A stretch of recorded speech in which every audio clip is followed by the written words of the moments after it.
স্পষ্ট ঘোষণা করতে চাই, আর যদি একটা গুলি চলে, হেফাজতে ইসলাম বাংলাদেশ ঘরে বসে থাকতে পারবে না। আমার সন্তানের লাশ নিয়ে আমরা কবরস্থানের দিকে যাব না।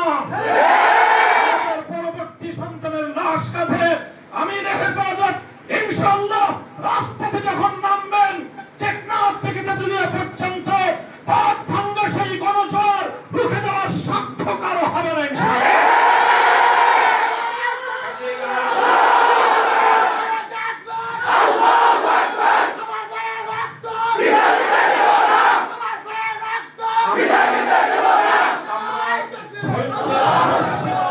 প্রতিটি ঘরে ঘরে বোবা কান্নায় গোটা দেশ একেবারে একটা কঠিন গুনগানির শব্দ প্রতিটি ঘর থেকে আসছিল।